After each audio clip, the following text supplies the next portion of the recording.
And welcome to Rob Schmitt tonight. Love or hate AOC, you have to respect the fact that she saw a congressional district years ago in the Bronx that wasn't being represented and stole it from an old white liberal who had taken it for granted for years. As much as she'll hate the comparison, AOC felt a lot like Donald Trump, just different politics. But unlike Trump, AOC devolved rapidly. And it's becoming clear why the girl from Westchester County, who transformed her name to a much more ethnic version, ran for office. She wasn't really a populist. AOC just pretended to be one to join the political elites. Lately, AOC's town halls have been a disaster. Last week, she was screamed at by anti-war activists, enraged by her blind support for arming Ukraine, which many think has put the world on the brink of a nuclear war. This week's town hall was even worse. Take a listen.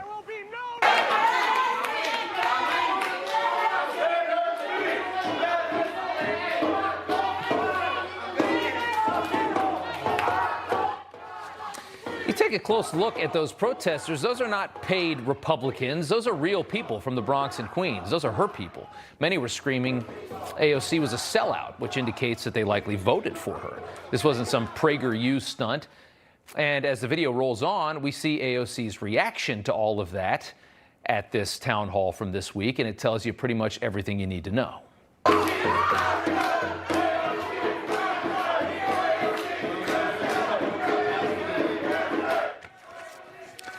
That's arrogance, dancing, probably trying to turn it into a viral TikTok moment. At one point, the lights actually flipped off in the room, and AOC had to be rescued by her security team. When she reemerged, the cringe continued.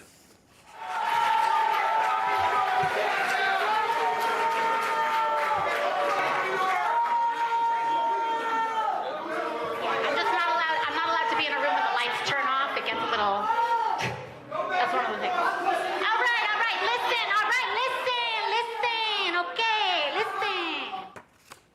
Much like her newly acquired ethnic name, she does her Jenny from the Block Bronx imitation when she needs to, like any good actress. But her constituents are waking up. AOC's arrogance is possible because she feels so secure in that seat in Congress. She'll never be successfully primaried. She's too popular. And as Nancy Pelosi once said, a glass of water with a D next to it gets elected in that area. So that is what perpetual power looks like. This is what the political elite look like when they no longer care about what you need. That's it, right there. AOC's priorities never aligned with the working class voters that put her in power. One of AOC's first big moments was pushing away thousands of jobs Amazon was set to bring to Queens.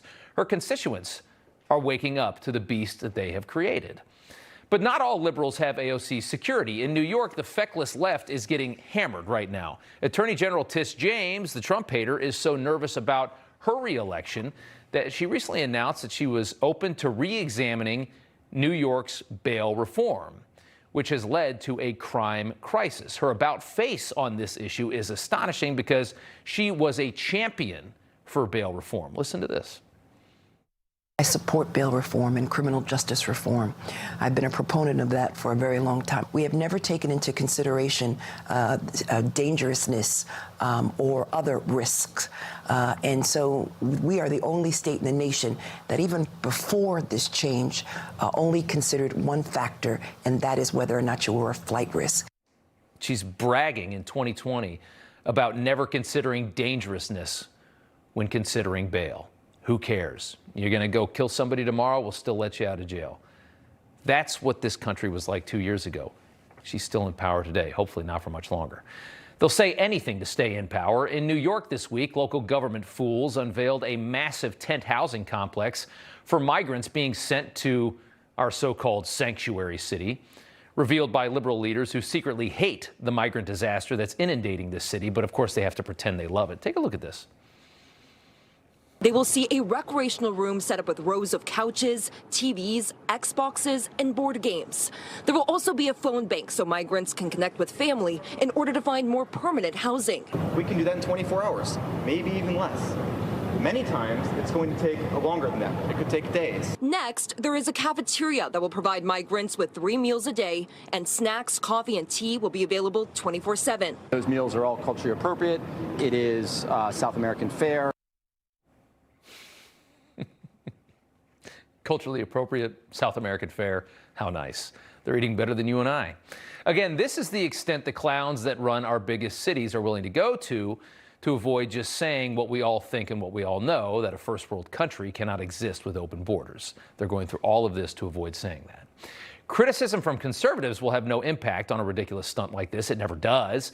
But what about criticism from a marginalized group like the homeless? The moment that poor or minorities start complaining, blue city leaders always freak out. We know that. And evidently the homeless, who are offered dangerous, dirty, and urine-soaked shelters, have a real problem with Guatemalans coming to New York and getting to play Xbox and having a menu selection that was probably concocted by Jean Georges. This is what happens when you run policy based on virtue signaling.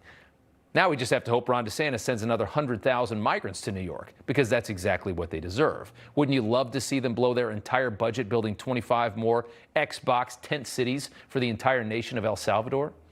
This is the kind of nonsense right here and right now that we're seeing all throughout politics. This is the stuff that got Trump elected 6 years ago. No matter your political stripes, everyone is realizing the Democrats are actually insane. When your politicians are this out of touch, a no BS populist starts looking really good, no matter how he talks. Funny enough, CNN is doing their part to get Trump elected again in 2024, leaking audio from an interview with Bob Woodward. And amidst all the nonsense we're seeing in this country right now, take a listen to this as they hyperventilate over it. And remember that this is actually, according to CNN, supposed to sound bad. I have built a weapons system that nobody's ever had in this country before. We have stuff that you haven't even seen or heard about. We have stuff that Putin and Xi have never heard about before. Getting along with Russia is a good thing, not a bad thing, all right? Especially because they have 1,332 nuclear warheads. Now, CNN viewers watch and say, oh, my word, the way he speaks. I'm so happy that Joe Biden's in charge. It's so much more sophisticated in this country. But after the last 18 months of Biden foreign policy, find one real American who doesn't think that's exactly how we should be handling our enemies. Because look at the situation we have now. CNN hyperventilating as usual because Trump showed Bob Woodward letters from Kim Jong-un.